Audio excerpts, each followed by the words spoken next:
you're not saying the world is nothing of us, nor it's just made up entirely by us. And you're right, quote, "It is true that we can see the world only partially, but we still each see the world directly." And I think this is, I think this is very important, especially, I mean, this is an important problem always, but especially today where, as you know, there are these tides of thinking, both in pop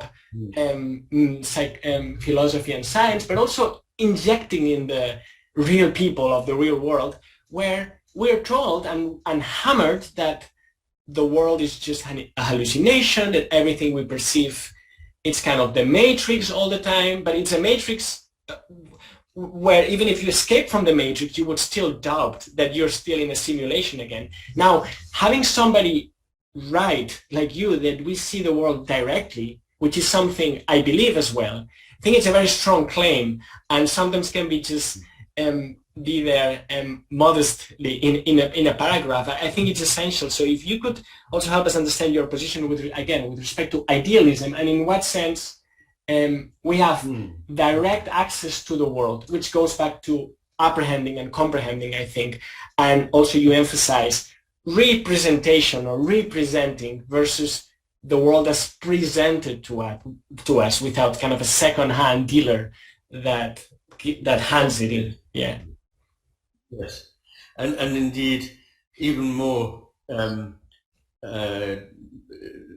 more striking is if one expresses it using a neologism which has come into philosophical language from the German of Heidegger, the idea of something presencing, which is slightly different from being is present, because is present sounds passive, as though the thing just is manipulated, whereas presencing is something active, and I believe that the world actively engages with our consciousness, which is also actively engaging with it.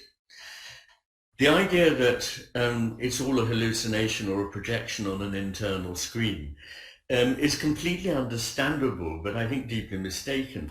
It's completely understandable in this sense. If the left hemisphere, which only sees the representation of the world, were to try and explain what is going on, this is exactly the picture it would come up with. The idea of a homunculus sitting inside the brain, watching a screen in a chamber that has no windows on the world, and that this is what we take for reality. First of all, I think it would be remarkable if this were the case, if there were as much agreement between us as to what is going on in the world as there is. We mustn't emphasize, it is certainly true that we can be deceived in what we find in the world, and some people see the world in a very strange way, and this is often the case with people that we talk about as having a mental illness, hallucinating. But although that is a reality, the fact is that there is an extraordinary commonality in the ways in which we find the world to be.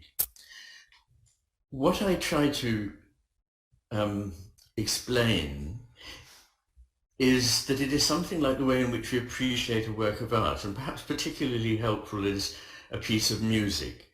So take the example of Mozart's G minor quintet.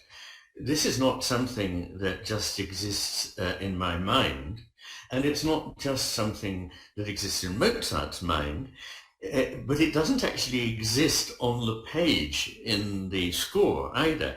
It exists every time it is played or listened to. It comes into being again in the minds of the players and the listeners.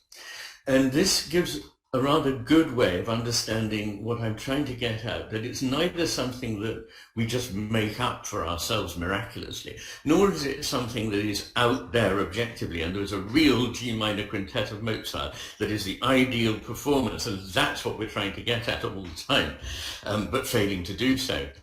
Instead, I would suggest that there is an encounter, and that experience is an encounter. I think this is a very, very important idea.